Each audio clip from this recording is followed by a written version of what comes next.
It's here. It's finally here.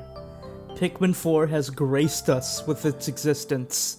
It's kinda hard for me to explain just how much I love Pikmin. I love how calming yet terrifying these games can be. But as much as I love them, there aren't very many of them. There are now only 4 mainline Pikmin games, and 2 pretty mediocre spin-offs. And these games don't come out very often.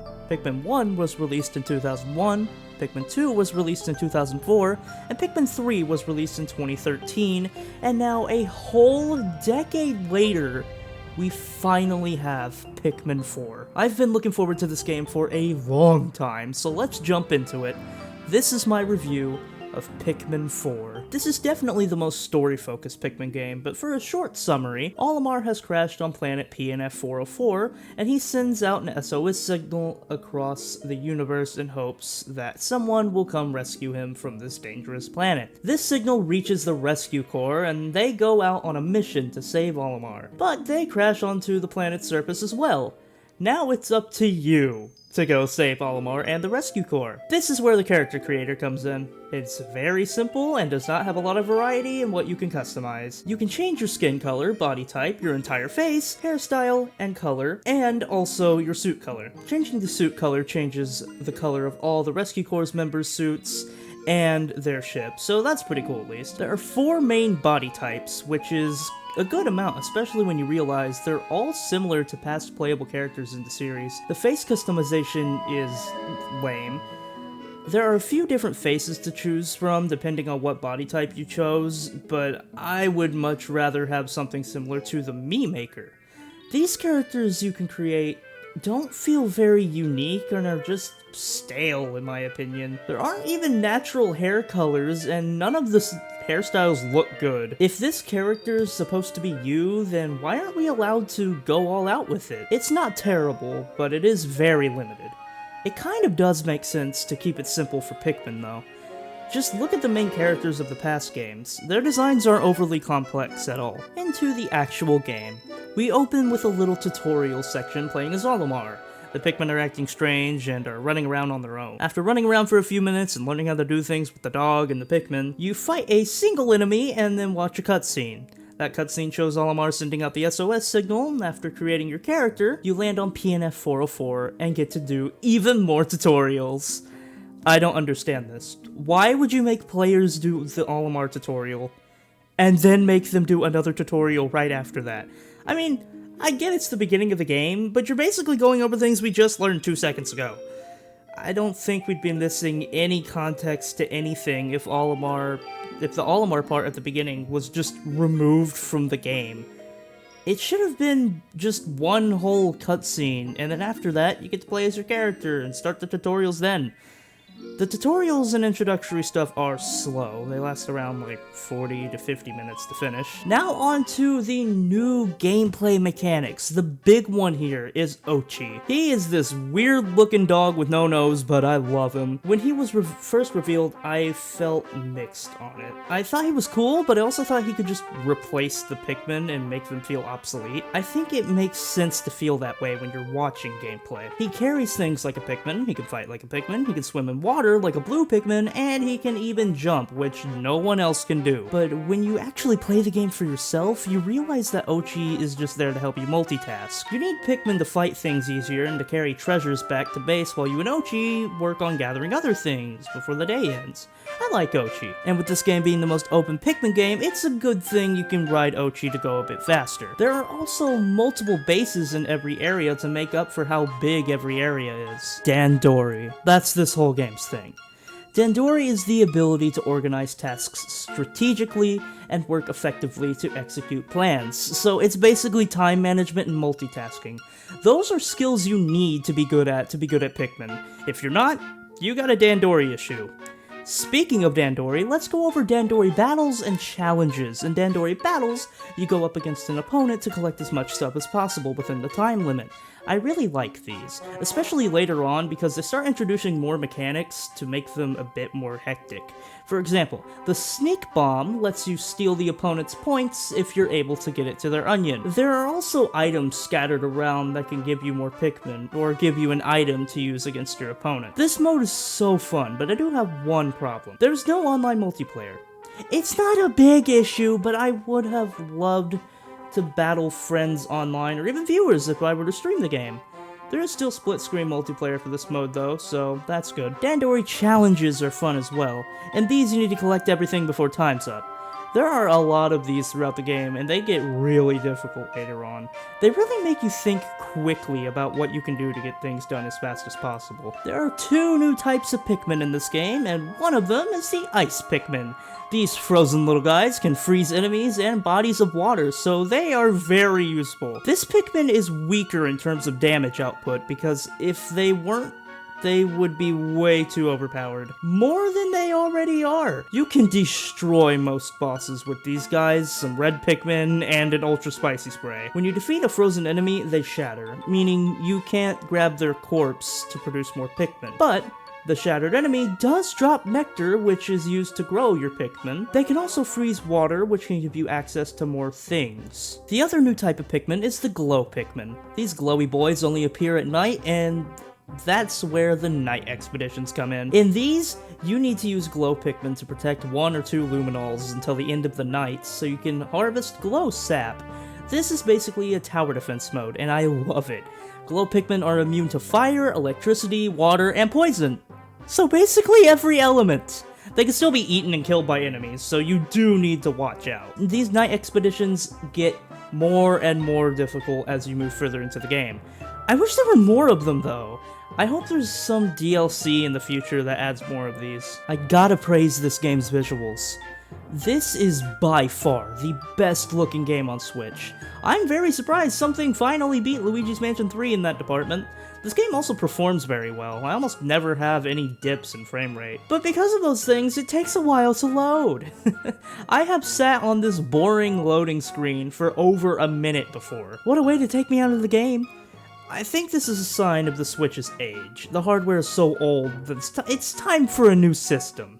But that's a video for another time. For now, though, I need to mention the hub area, the Rescue Command Post. Here you can buy items and upgrades from the lab using raw materials, which is something you find all over the place in this game. You can use them to build bridges, slopes, and climbing walls in the game's areas. You can also train Ochi, which will make him learn and upgrade new skills. Stuff like the weight he can carry and the power of his attacks are just a couple of these things. I like the upgrades, but for some reason they save a few of the most useful upgrades and skills for the post-game. Which is stupid, because this game doesn't have much of a post-game. So that's the new stuff. How does this game compare to the previous games in the series? Well, let's start with the usefulness of each type of Pikmin. Red Pikmin are still the powerhouses in most cases. There's a new mechanic which makes them more useful than they were in the past. These flaming pine cones. Only red Pikmin can carry them, and you need them to burn bundles of hay that block your way. They can also melt ice instantly. I don't know if it's just me, but I feel like yellow Pikmin are used way more in this game compared to Pikmin 3. Mostly when it comes to how they are thrown higher.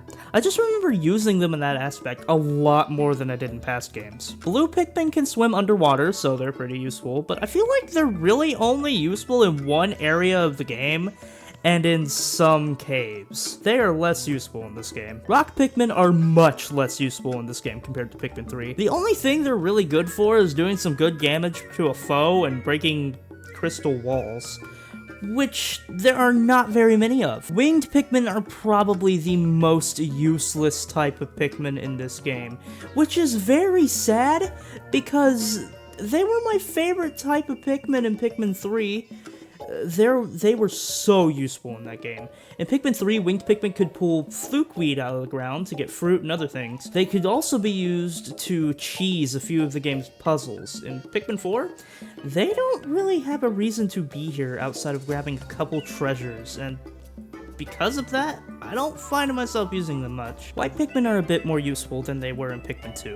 In Pikmin 2, they were mostly just little guys sacrificed to enemies because when they were eaten by the enemy would take damage. In this game, there are more poison-type enemies for them to fight, and there are also poisonous obstacles and sticky mold, which slows down every type of Pikmin that walks along it, along with your character and Ochi. White Pikmin can walk on this stuff with ease. And now, the most OP Pikmin type. Purple Pikmin. These guys can lift up to the strength of 10 Pikmin, just like in Pikmin 2, and they do a lot of damage to enemies. They aren't used too much in this game, mostly closer to the end, but when you do use them, you feel unstoppable. In terms of this game's difficulty, I'd say Pikmin 2 is still the hardest, after that, this game, then Pikmin 1, and then the easiest Pikmin game, Pikmin 3. Early in the game, Pikmin 4 is super easy. I'd say it's easier than the entirety of Pikmin 3, but later on you get into some very difficult stuff, and I love it. This game has a big difficulty spike. I like that because I really didn't want another easy Pikmin game after 3. I wanted something similar to 2, and that's pretty much what I got. Speaking of 2, caves were first in Pikmin 2, and now they are here in Pikmin 4. So how do the caves here compare to the ones in Pikmin 2? Well, they're not randomly generated like they are in 2. I'm happy about this, but I know some people may not like that. The caves in this game are also shorter, but there are more caves to make up for that. The longest cave in the game is actually longer than any cave in Pikmin 2, so there's that. As much as I like this game, when I compare it to the past games, there is a huge issue that I have to address with this game. The auto-lock. This seems like a very useful feature on paper. It locks onto things for you to more easily throw a Pikmin at it, but when you play the game yourself, you realize just how annoying this is. When trying to aim at an enemy, I might walk next to a drop of nectar, which of course is automatically locked onto while throwing Pikmin. My Pikmin drink the nectar instead of attacking the enemy, and then they die. This sounds completely made up, but similar things have happened to me through the course of playing this game. It also locks onto raw material, which is really annoying when it is scattered all over the place while you're trying to fight an enemy, or do literally anything else. And there's no option to disable this. It really hurts the game for me. For the majority of the game, you are throwing Pikmin. So for the majority of the game, you have to deal with this awful mess of a feature. This issue is so bad that it prevents the game from being my favorite Pikmin game. It's sad because this game has a lot going for it. There is another glaring issue though. None of the characters in this game are interesting at all. There's not too much funny dialogue. Speaking of dialogue, these people never shut up.